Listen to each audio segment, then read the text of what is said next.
এক ব্যক্তি আমাকে, একজন অমুসলিম ভাই আমাকে একটা প্রশ্ন করেছে। প্রশ্নটা কি শুনবেন? তিনি বলছেন, আচ্ছা মারুফ সাহেব, আমি আপনার একজন ভক্ত, আমি হিন্দু মানুষ, আমি আপনার ওয়াজ শুনি। তো কোরআনে লেখা আছে, আমি কোরআনে কিছু পড়েছি, দেখেছি, কোরআনে লেখা আছে মদ খাওয়া হারাম। হারাম তো? সুদ খাওয়া হারাম, শুকরের গোশত খাওয়া হারাম। বললাম হ্যাঁ সত্য লেখা আছে।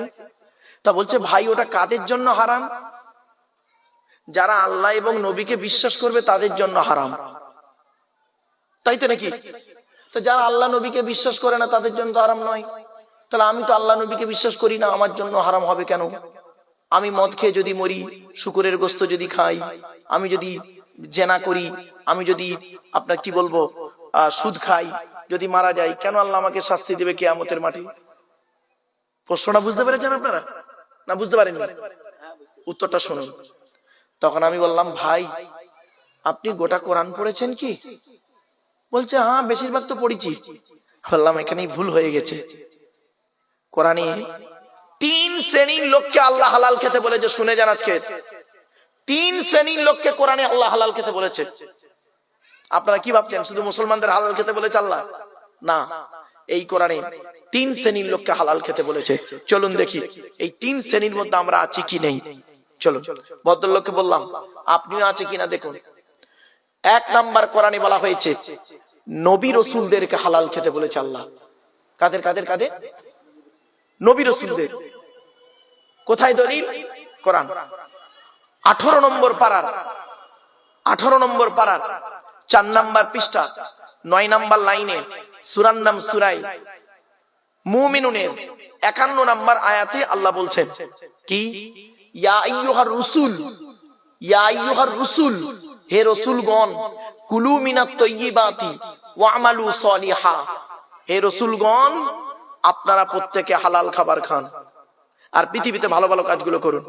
আচ্ছা বাবুরা বলুন তো দেখি, নবীরা হালাল খাবেন এটা আল্লাহ জানে না? আরে ভাই বলুন, একটু কথা বলুন। তা ডবল করে বলার কি দরকার ছিল? ওটা ওই আয়াতটা কোরআনে বলার দরকার কি ছিল? আল্লাহ শুনবেন, শুনে নিন। এই জন্য আল্লাহ জানিয়ে দিলেন যাতে করে এই সাধারণ মানুষের মাথায় ঢুকে না যায় নবী মানে যা খুশি তাই। জি না, নবী রাসূল মানে যা খুশি তাই নয়। এই কোরআনে আল্লাহ বলছেন 8 নম্বর পারা 10 নম্বর পৃষ্ঠা 9 নম্বর লাইন সূরার নাম সূরা আরাফ, ফালানাসআলান্নাল্লাযীনা উরসিলা ইলাইহিম ওয়ালানাসআলান্নাল মুরসালিন। প্রত্যেক নবী রাসূলকে আমি কিয়ামতের মাঠে জিজ্ঞাসা করব, আপনাকে নবী করে পৃথিবীতে পাঠিয়েছিলাম, আপনি কি আপনার দায়িত্ব পালন করেছিলেন? আপনাকে রাসূল করে পাঠিয়েছিলাম পৃথিবীতে, আপনি কি আপনার দায়িত্ব পালন করেছিলেন? হাবাবারা, নবী রাসূলদের যদি এরকম প্রশ্নের সম্মুখীন হতে হয়, আমি আপনি কোন পীর সাহেব কোন মলি সাহেব যে আমাদের জবাব দিতে হবে না? সহজে আল্লাহ ছেড়ে দেবে? আল্লাহ বলছেন কোরআনে সূরা কিয়ামা 29 পারা, আয়াহসাবুল ইনসানু আন ইউতরাকা সুদা, মানুষ কি মনে করে ওর কোনো হিসাব নিকাশ না নিয়ে এমনি এমনি ছেড়ে দেবো? কড়াই ঘন্টায় হিসাব নিয়ে তবে ছাড়বো কিয়ামতের মাঠে। কিরকম শুনে নিন। জ্ঞানী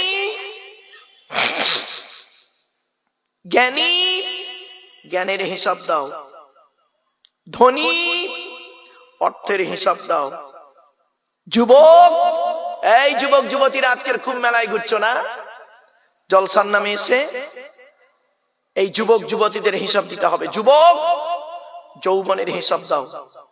কোথায় আছেন আপনি? চলুন। তারপর ভদ্রলোককে বললাম, উনি বলছেন তার নবী রাসূলুল্লাহ হালাল খাবে, আমার এখানে কি এলো? মানে 1 নাম্বার। 2 নাম্বার বলেছে আল্লাহ কোরআনে হালাল খেতে কাদের, শোনো, মোমেনদেরকে আল্লাহ হালাল খেতে বলেছে। মোমেন, আমরা মোমেন তো নাকি ভাই? ভাই বলুন না, কথা বলুন একটু। মোমেন আমাদের সম্পর্কে আল্লাহ হালাল খেতে বলেছে কোরআনে, দেখি কোথায়।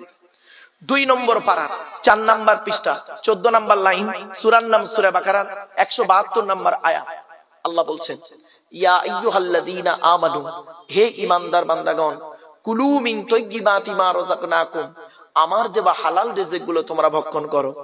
তাহলে মোমেনদেরকে হালাল খেতে বললেন আল্লাহ, নবীদের বললেন, রাসূলদের বললেন, মোমেনদের বললেন। তখন উনি বলছেন, ও তো মোমেন আর নবীদেরকে বললেন, আমাদের কথা তো নেই। আমি বললাম, ভাই এখন 3 নাম্বারটা শুনুন, শুনে নিন। সমগ্র মানব জাতিকে আল্লাহ হালাল খেতে বলেছে কোরআনে, জোরে বলুন। হিন্দু, মুসলিম, জৈন, ব্রাহ্মণ, খ্রিস্টান, কুলি, সাঁওতাল, বাগদি, দুলে, সকলকে, মানব জাতিকে। তখন আমি ওকে বললাম, ভাই আপনি কি মানুষ তো? বলছে, হ্যাঁ মানুষ নয়, মানুষ তো। না, আপনাকে হালাল খেতে বলেছে। বলছে কোথায়? শুনে নিন, বাড়ি থেকে রেফারেন্সটা দেখে নেবেন, আজ বলে দিচ্ছি।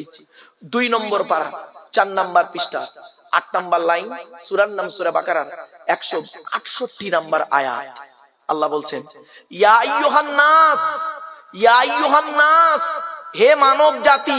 এখানে হিন্দু, মুসলিম, জৈন, ব্রাহ্মণ, খ্রিস্টান, কুলি, সাঁওতাল, বাগদি কোনো বাদ নেই।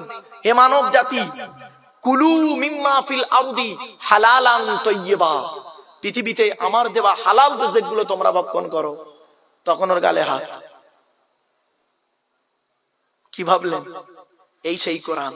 কিন্তু দুঃখের বিষয় কি জানেন? কোরআন শোনার লোকের খুব অভাব। আমি আপনাদেরকে অনুরোধ করছি, যে কজন বসে আছেন এই কজনই আমার যথেষ্ট বাপ। আপনারা আমার সাথে একটু সাপোর্ট দিন, এইটুকুই আমার যথেষ্ট। আমার 1000টা ভণ্ড শ্রোতার দরকার নেই। 1000টা ভণ্ড বেকার শ্রোতার থেকে 10 জন শূন্যওয়ালা শ্রোতার দাম আছে। ঠিক না বেঠিক? অসুবিধা হচ্ছে আপনাদের? আচ্ছা বাবা, টেনে টেনে বলছি না বলে অসুবিধা হচ্ছে? হ্যাঁ, একটু দাঁড়ান, টানের জায়গা আসুক, এলে টান দিচ্ছি বাবা, চিন্তা নেই। অনেকে ধারণা হয় গল্প আকারে করছে, ওয়াজ মানে গল্প আকারে। না বাবা, নবীজি ওয়াজ করতেন, হাদিসটা বলতে কেটে গেছিলাম। নবীজি ওয়াজ করতেন কবে? বৃহস্পতিবার দিনগত রাতে এশার নামাজের পরে সাহাবীদেরকে নিয়ে গায়ে গায়ে বসে টু দি পয়েন্টের উপরে নবীজি বুঝিয়ে বুঝিয়ে ওয়াজ করতেন। এটা হালাল, এটা করো, এটা হারাম, এটা করো না। নবীর ওয়াজ ছিল এইরকম। আর আমাদের ওয়াজ হয়েছে কি? এর পুরো উল্টোটা। যত চিৎকার চেঁচামেচি করব ততই হবে ওয়াজ ভালো, আর টান দিতে পারলে ততই ওয়াজ ভালো। এই ভুলটা আপনাদের একটু ভেঙে দিই। অন ক্যামেরা রয়েছে তো বাবা, সব রেকর্ড হচ্ছে, মরে গেলে এসব সাক্ষী দেবে। চলুন, আল্লাহ পাক আসমান, পৃথিবী, জমিনকে 6 দিনে সৃষ্টি করেছে। কদিনে? 6 দিনে। দলিল কোরআন। ইন্না রাব্বাকুমুল্লাহুল্লাযী খালাকাস সামাওয়াতি ওয়াল আরদা ফি সিত্তাতি আইয়াম। আয়াতটা কোথায় আছে? 8 নম্বর পারা, 16 নম্বর পৃষ্ঠা, 7 নম্বর লাইন, সূরার নাম সূরা আরাফ। আল্লাহ বলছেন, আমি আসমান, পৃথিবী, জমিনকে 6 দিনে সৃষ্টি করেছি। কি বার থেকে শুরু হয়েছে শুনে নিন। রবিবার, সোমবার, মঙ্গলবার, বুধবার, বৃহস্পতিবার, শুক্রবার। আল্লাহ সবকিছু তৈরি করলেন। করার পরে আল্লাহ ফেরেশতাদেরকে বললেন, এই প্রত্যেকের আওয়াজ আমাকে শোনাও তো। আওয়াজ আওয়াজ। তা ঝড়ের আওয়াজ শোনানো হলো। ঝড় কিভাবে হয়? আল্লাহ বলল ঠিক আছে। তুফানের আওয়াজ শোনানো হলো। আল্লাহ বললেন ঠিক আছে। বজ্রাঘাতের আওয়াজ শোনানো হলো। বজ্রাঘাত। আল্লাহ বললেন ঠিক আছে। ভূমিকম্পের আওয়াজ শোনানো হলো। আল্লাহ বললেন ঠিক আছে। প্রাণীদের আওয়াজ শোনানো হলো। আল্লাহ বলল ঠিক আছে। সব আওয়াজ শুনলেন। শোনার একদম শেষ মুহূর্তে আল্লাহ এক ফেরেশতাকে বলছে, এই আমার কি আর কোনো আওয়াজ শুনতে বাকি আছে? আমার সৃষ্টি জগতের কোনো আওয়াজ শুনতে বাকি আছে আমার? তখন একজন ফেরেশতা বললেন, আল্লাহ, একটা প্রাণীর আওয়াজ শুনতে বাকি আছে, তাকে নিয়ে আসো। সেই প্রাণীটাকে নিয়ে আসলো। সেই প্রাণীটা ডেকে উঠলো। যেই ডেকে উঠেছে আল্লাহ বলছেন, এই এটা সরা, এটা সরা, এর আওয়াজটা ভালো লাগছে না। সেই প্রাণীটার নাম বলবো? বলবো? মনে থাকবে? কোরআনের আয়াত দিয়ে বলছি, শুনে নিন। সেই প্রাণীটার নাম শুনুন।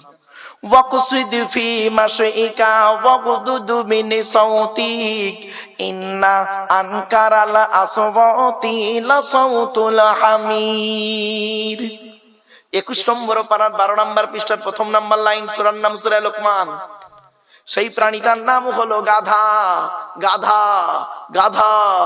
গাধার মতো চিৎকার চেঁচামেচি করে কথা বলাকে আল্লাহ অত্যন্ত ঘৃণা করেন। এই জন্য প্রত্যেক নবীর ভাষা ছিল টু দি পয়েন্টের উপরে। খুব চিৎকার করে তারা বলতেন না, আর একেবারে স্লো বলতেন না। ওয়াকানা বাইনা যালিকা কওয়ামা। সূরা ফুরকান। মধ্যবর্তী পন্থায় কথা বলতেন। এমন কোন নবী রাসূলকে পাবেন না, এমন কোন আউলিয়া ইকরাম থেকে পাবেন না, এমন কোন হাক্কানি আলেমের কাছে গিয়ে পাবেন না যার গলার আওয়াজ খুব জোরে কথা বলে আর খুব আস্তে বলে। না, এই আদর্শটা ছিল কোথায়? ইসলামের ভিতরে। আর এই আদর্শ আমরা নিয়ে গেলাম কোথায়? এই আদর্শ নিয়ে গেলাম কোর্টে। কোর্টে, কোর্টে যান, প্রধানমন্ত্রীর রুমে যান, প্রধানমন্ত্রীর ঘরে যান, গেলে দেখবেন সেখানে লেখা আছে কিপ সাইলেন্ট, কিপ সাইলেন্ট। মুখ্যমন্ত্রীর ঘরে যান, রাজ্যপালের ঘরে যান, রাষ্ট্রপতির ঘরে যান, ভদ্রভাবে কথা বলতে হবে। মাই কামিং স্যার, জোরে কথা বললে ঘাট ধরে বের করে দেবে। যে আদর্শ থাকার কথা ছিল এইখানে, কোরআনের আদর্শ থাকার কথা ছিল এইখানে, সেটা চলে গেল ওইখানে। আর ওখানের গন্ডগোল হট্টগোলটা, চিৎকার চেঁচমেচিটা চলে এলো এইখানে। এটাই পার্থক্য বাপ। চলো, কি ওখানে কারা চিৎকার করছে না? অসুবিধা হচ্ছে নাকি?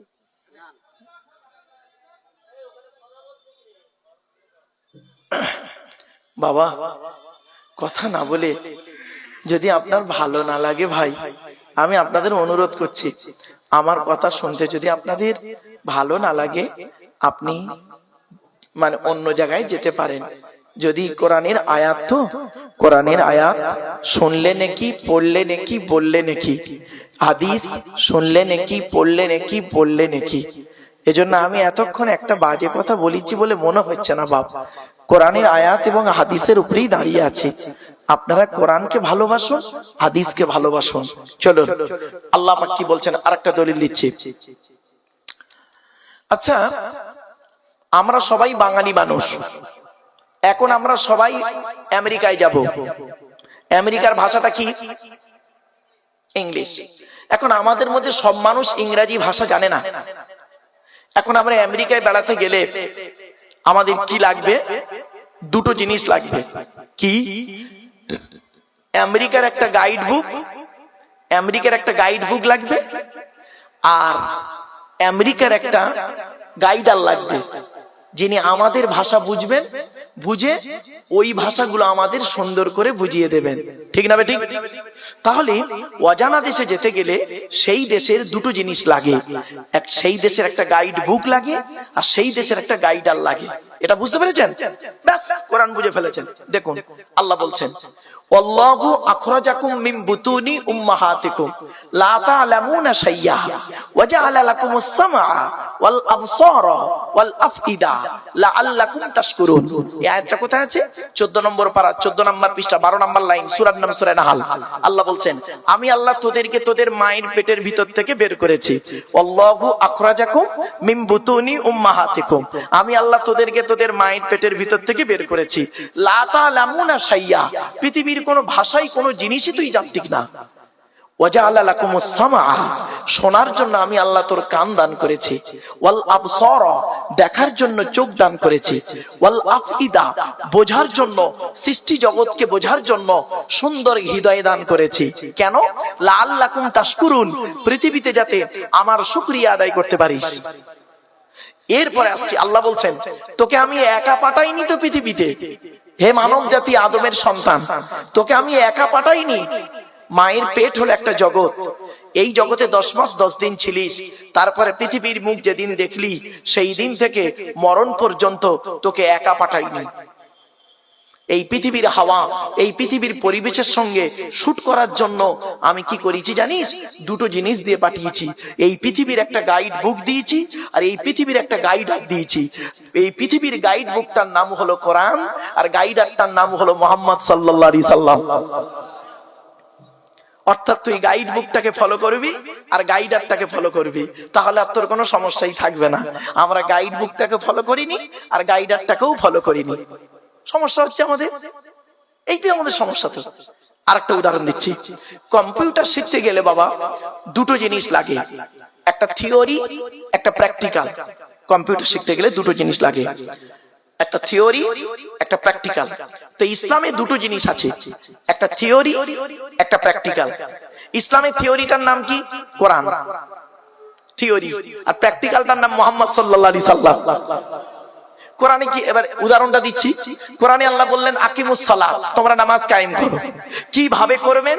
মুহাম্মদ সাল্লাল্লাহু আলাইহি ওয়াসাল্লাম প্র্যাকটিক্যাল করে দেখিয়ে গেলেন। কোরআনে বলা হলো ইয়া আইয়ুহাল্লাযীনা আমানু কুতিবা আলাইকুমুস সিয়াম, তোমাদেরকে রোজা ফরজ করা হলো।